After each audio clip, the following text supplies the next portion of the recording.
Hello नमस्कार दोस्तों, हम लेके फिर से आ गए हैं। जो पॉलिटी की सीरीज भी चल रही थी, जो हम लोग लेक्चर बेस पे काम कर रहे थे, जिसपे हमने पढ़ाया था लास्ट क्लास पे आपको डिफरेंट पार्ट्स ऑफ कॉन्स्टिट्यूशन, फिर इसके बाद शेड्यूल्स पढ़ाए थे। तो हम आगे बढ़ते हैं। आज की क्लास में हम देखेंगे ऑर्गन्स ऑफ द गवर्नमेंट का डिटेल्स डिस्कशन करेंगे।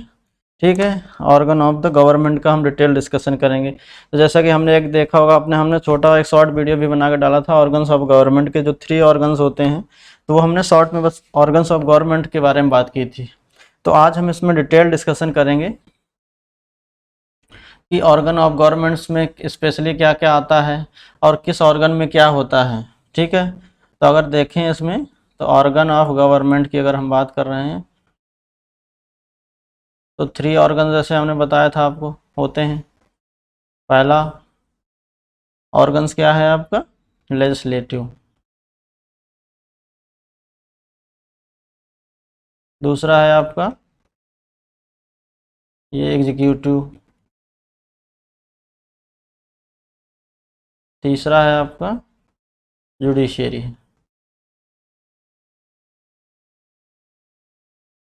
एग्जीक्यूटिव जो ऑर्गन होता है उसका काम क्या होता है, इसको बोलते हैं लॉ मेकिंग बॉडी है आपकी।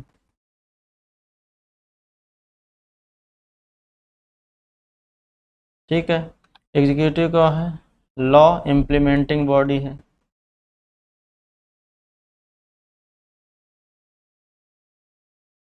ठीक है, और आपका जो जुडिशियरी है वो क्या है, लॉ रिव्यूइंग बॉडी है, यानी कि लॉ को वेरीफाई करती है, उसका कॉन्स्टिट्यूशनल स्टेटस चेक करती है। तो ये आपका तीनों का काम हो गया, ये है। फिर इसमें अब देखते हैं हम डिटेल में कि लॉ मेकिंग बॉडी में कौन कौन सी आती हैं। तो लॉ मेकिंग बॉडी या लेजिस्लेचर इन इंडिया की बात करेंगे, तो इसमें वही जैसे होगा, आप दो तरह से आप बात करते हैं। एक होगा किसका, यूनियन गवर्नमेंट का बात करेंगे। दूसरा कौन सा आपका होगा, स्टेट गवर्नमेंट की होगी। ठीक है, तो यूनियन गवर्नमेंट में आपको पता है कि दो होते हैं, बाईकैमरलिज्म हाउस होता है। इसका मतलब क्या है, एक है राज्यसभा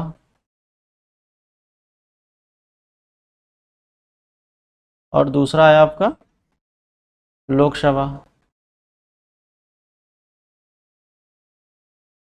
ठीक, तो राज्यसभा और लोकसभा हो गई। फिर आगे और बात कर रहे हैं हम इसके, तो राज्यसभा का दूसरा नाम होता है स्टेट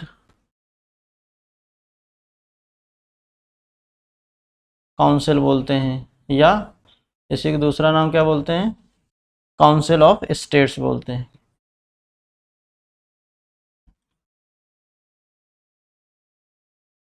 काउंसिल ऑफ स्टेट्स, इसको क्या बोलते हैं आप, लोकसभा को पीपल्स हाउस भी बोला जाता है।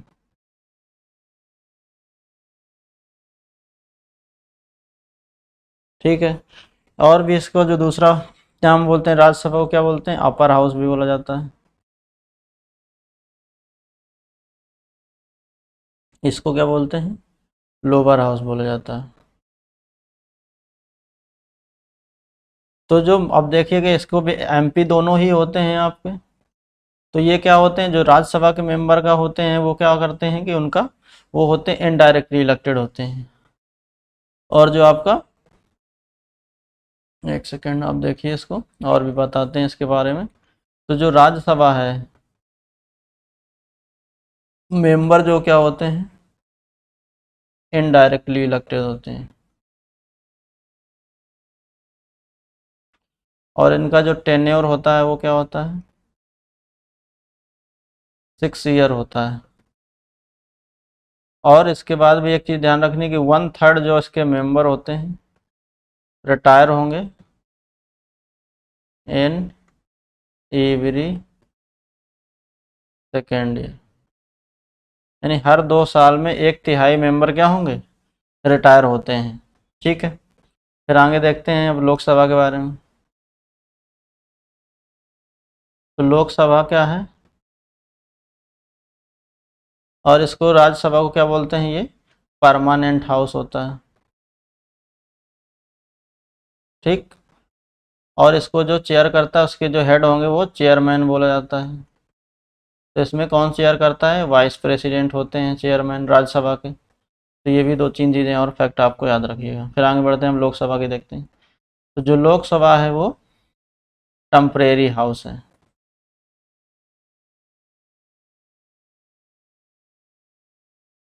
और इसका टेन्योर जो एमपी होंगे वो, इसके जो एमपी होते हैं क्या होते हैं, डायरेक्टली इलेक्टेड होते हैं।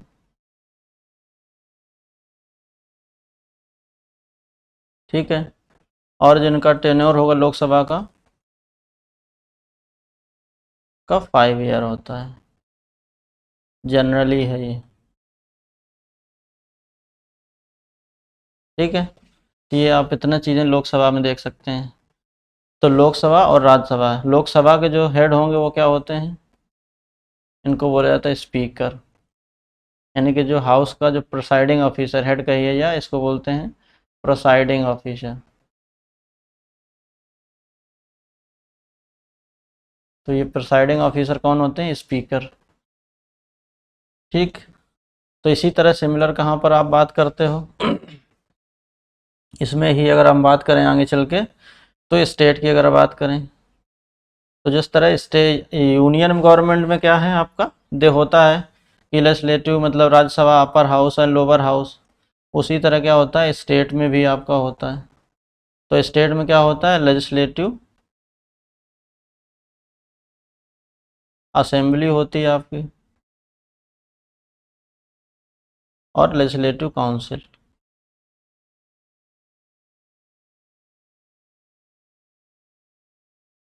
ठीक। लेजिस्लेटिव असेंबली के जो एमएलए, इनके जो हेड होते हैं उनको बोलते हैं MLA, member of legislative assembly. ये क्या होते हैं, डायरेक्टली इलेक्टेड होते हैं। ठीक। और इसमें क्या है लेजिस्लेटिव काउंसिल में, और इसको ये भी बोला जाता है कि ये, इसको यहाँ पर भी बोला जाता है अपर हाउस। यानी कि स्टेट लेवल में अपर हाउस कौन सा, लेजिस्लेटिव काउंसिल है। और इसमें भी अगर इसको स्टेट लेवल में अगर देखेंगे तो इसको भी क्या बोलेंगे आपका, लोअर हाउस, या इसी को बोला जाता है पॉपुलर हाउस भी बोला जाता है। ठीक है। तो ये सारे जो वर्ड होंगे वो दोनों इसमें डिवाइड किया जाएगा। फिर इसको टेम्परेरी हाउस भी बोला जाता है। टेन्योर जनरली वही आपका इसमें भी कितना होता है, 5 ईयर का। कितना होता है, 5 ईयर का टेन्योर होता है। इसमें टेन्योर होता है 6 ईयर का।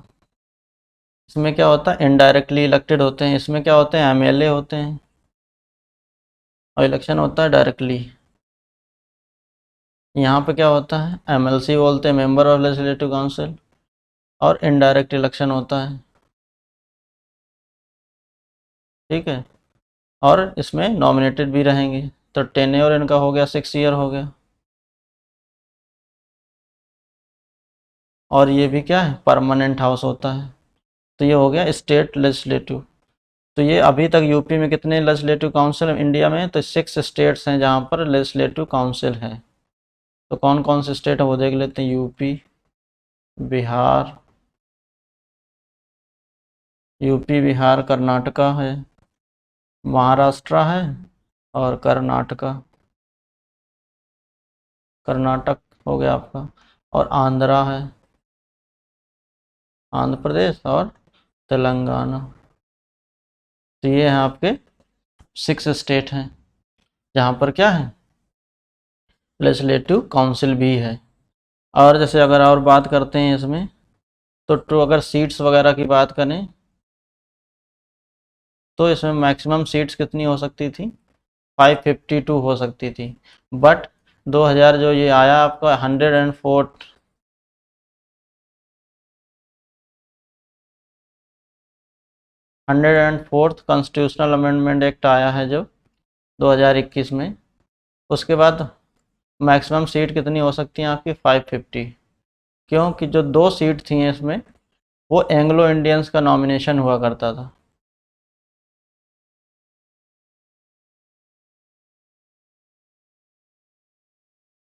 और ये नॉमिनेशन को क्या कर दिया है अब, एबोलिश कर दिया गया है। तो मैक्सिमम अब सीट कितनी बचेंगे आपकी 552 ही हो सकती हैं। अगर प्रेजेंट में बात करते हैं एमपी कितने हैं आपके पार्लियामेंट में, तो यहाँ पे हैं 550, सॉरी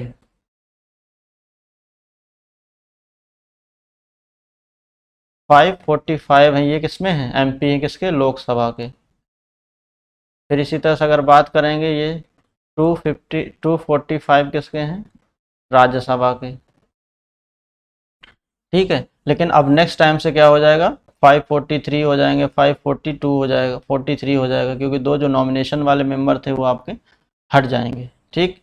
और मिनिमम में जैसे क्वेश्चन कभी आता है कि डायरेक्ट मिनिमम और मैक्सिमम कितनी संख्या हो सकती है, तो मिनिमम जो एमएलए यानी कि सीट्स होनी चाहिए किसी भी स्टेट्स के लिए, minimum seats for any state के लिए कितनी होनी चाहिए, डायरेक्टली क्वेश्चन आया है यूपीपीएससी में कि मिनिमम सीट कितनी होनी चाहिए कि स्टेट के लिए। तो ऑप्शन जो आंसर होता है वो राइट है क्या 60 है। मैंने कि मिनिमम सीट्स कितनी होनी चाहिए कि स्टेट में 60 सीट्स होनी चाहिए एमएलए या एमएलए की। लेकिन दो एक्सेप्शन है अपने यहाँ पर। कौन सा एक्सेप्शन है आपका, एक है आपका गोवा, गोवा में कितनी सीट्स हैं 40 सीट्स हैं, तो ये एक एक्सेप्शन ये है।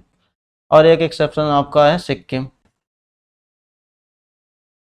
वहाँ पे कितना है 30 सीट्स हैं।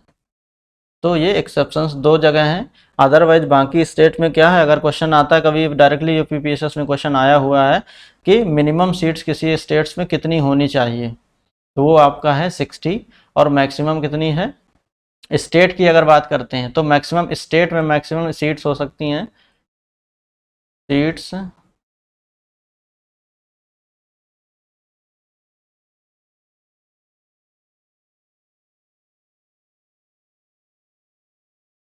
इन स्टेट, यानी कि स्टेट में मैक्सिमम सीट कितनी हो सकती हैं 500। तो यूपी की बात करें अगर, तो यूपी में मैक्सिमम कितनी है, यूपी में है मैक्सिमम 403 और +1 जो नॉमिनेशन था, पर अभी प्रेजेंट में नॉमिनेटेड है, लेकिन जब नेक्स्ट टाइम टेन्योर आएगा उसमें ये नहीं होगी, तो यानी कि 403 सीट्स होंगी। ठीक है, तो ये चीज़ हमें याद रखनी है। फिर अगर और बात करते हैं, ये तो आपका हो गया ऑर्गन्स ऑफ द गवर्नमेंट। फिर इसके बाद आगे चलते हैं। अब सेकेंड जो ऑर्गन है आपका गवर्नमेंट का, तो ये लेजिस्लेटिव ऑर्गन को हमने डिस्कस किया है। अब बात करते हैं executive organ of government.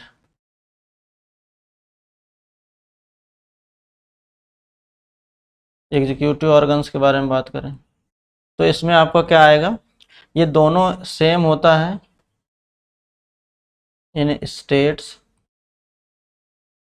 And union, यानी कि भारत सरकार और संघ सरकार जो भी है, संघ सरकार और राज्य सरकार दोनों में क्या होगा सेम होते हैं। जैसे क्या होता है कैबिनेट मिनिस्टर होंगे आपके,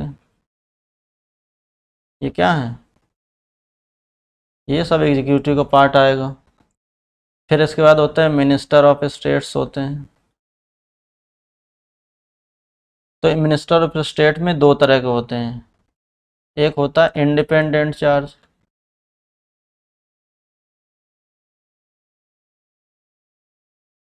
इंडिपेंडेंट चार्ज होगा, और एक सिर्फ क्या होगा minister of state.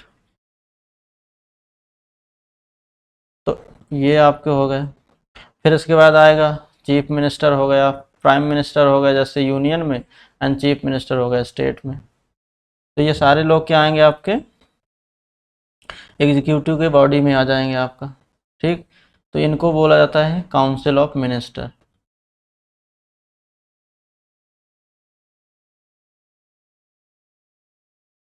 Council of ministers बोलते हैं, ठीक है, या काउंसिल ऑफ मिनिस्ट्री बोले जाते हैं। तो एक टर्म आपने और भी सुना होगा किचन कैबिनेट के बारे में।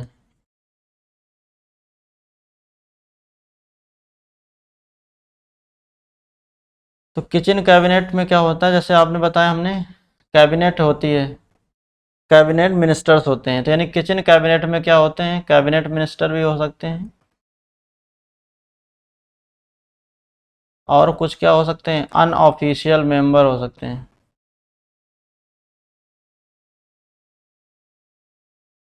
मेंबर्स हो सकते हैं। और ये क्या है इसको जनरली मतलब क्या है, किचन कैबिनेट क्या है, जो यानी कि जो डिसीजन मेकिंग बॉडी होगी जनरली यही होती है।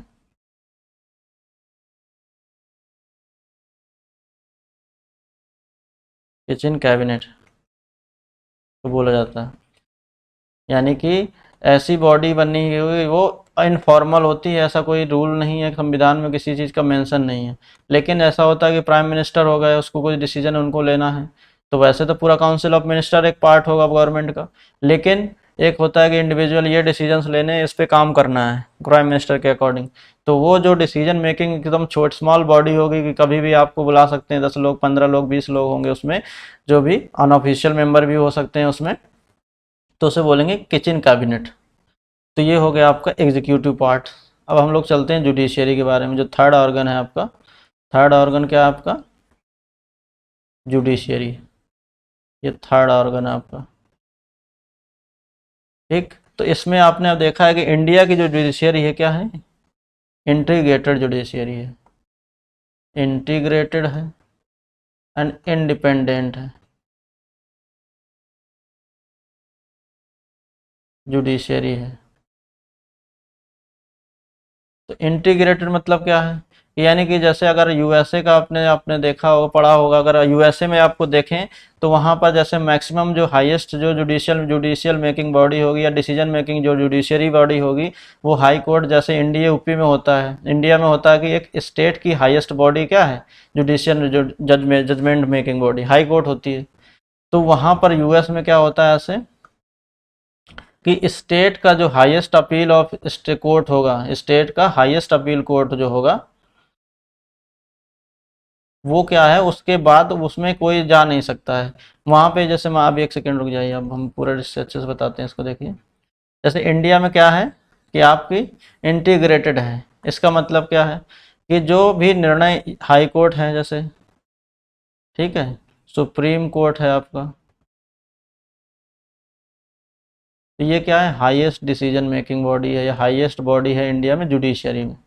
मतलब क्या है, ये स्टेट का मैटर भी सुनती है और एक तरह से फेडरल कोर्ट भी काम करती है, यानी कि जो भी कॉन्स्टिट्यूशनल में एम्बिगुअसनेस होगी, यानी कि फेडरल कोर्ट भी इसी को बोलते हैं और कॉन्स्टिट्यूशनल कोर्ट भी इसी को बोलते हैं। यानी स्टेट का भी जो मैटर होगा वो भी क्या लिसन करेगी, यानी कि स्टेट डिस्प्यूट हो तो भी क्या करेगी? सुप्रीम कोर्ट सुनती है। और हाई कोर्ट भी क्या करती है? हाई कोर्ट भी सुनती है। यानी कि ये जो हाई कोर्ट है वो स्टेट का मैटर भी सुन सकती है और स्टेट और यूनियन का भी मैटर सुन सकती है। और सुप्रीम कोर्ट भी क्या करती है? इसका बेटर सोच सकती है। यानी कि इसमें क्या है, जैसे जो हाई कोर्ट ने डिसीजन दिया वो सुप्रीम कोर्ट में चैलेंज किया जा सकता है। लेकिन अगर यूएस वगैरह में बात करते हैं तो जो हाई कोर्ट यानी कि जो हाईएस्ट अपील बॉडी जो स्टेट की होगी उसका डिसीजन बदला नहीं जा सकता, वो मतलब उससे कोई हायर अथॉरिटी नहीं है। वहाँ पे सिर्फ फेडरल कोर्ट होता है यूएसए में, जैसे को हम सुप्रीम कोर्ट को बोलते हैं कि सुप्रीम कोर्ट हमारे यहाँ पर फेडरल का काम करता है। फेडरल मीन्स क्या है कि डिवीजन ऑफ पावर्स की भी जो भी व्याख्या हो एक्सप्लेनेशन है वो भी करता है, यानी कि स्टेट में जो राइट्स होंगे या यूनियन के जो राइट्स होंगे उनमें अगर क्लासेस आते हैं तो वो भी उसको एड्रेस करता है सुप्रीम कोर्ट, इसलिए उसको फेडरल कोर्ट भी बोला जाता है। तो इसलिए देखते हैं कि हमारा जो सुप्रीम कोर्ट है वो स्टेट्स के भी मैटर सुनता है और इस भारत सरकार यानी यूनियन के भी मैटर सुनता है। तो इसलिए क्या है, इंटीग्रेटेड जुडिशियरी होती है अपने यहाँ पर। तो कोर्ट हमारे यहाँ पे 3 तरह के होते हैं, एक सुप्रीम कोर्ट हो गया, फिर दूसरा हो गया हाई कोर्ट हो गया, और तीसरा क्या हुआ? Subordinate court. तो ये 3 कोर्ट जो हैं आपके होते हैं इंडिया में। तो इस तरह के ये तीनों ऑर्गन हो गए हमारे। और जो कॉन्सेप्ट है, अगर कुछ बताना चाहेंगे तो इंटीग्रेटेड का जो कॉन्सेप्ट है हमारा कहाँ से लिया गया? ब्रिटेन से लिया गया है। और इंडिपेंडेंट जुडिशरी का जो कॉन्सेप्ट लिया है यूएसए से लिया गया है। तो ये जब हम इस नेक्स्ट क्लास में हम इसके ऑर्गन्स के मतलब जो हमने कहाँ कहाँ से क्या लिया गया है, सोर्सेस ऑफ इंडियन कॉन्स्टिट्यूशन पूछेंगे, बढ़ाएंगे, तो उसमें हम बात करेंगे सोर्स ऑफ इंडियन कॉन्स्टिट्यूशन के बारे में, तो वो हम लोग देखेंगे। I hope you like the video. हमने छोटे में इसलिए इसको आपको बताया है। और ज़रूर कमेंट जरूर किया करिए आप लोग, तो उससे हमें पता चलता है कि हमें क्या चीज़ और इसमें इम्प्रूव करनी है और क्या और अच्छे से पढ़ा और लेके आना है, एग्जाम्पल्स के साथ लेके आना है। Thank you for watching and keep like subscribe, please do like share and subscribe, and thank you so much.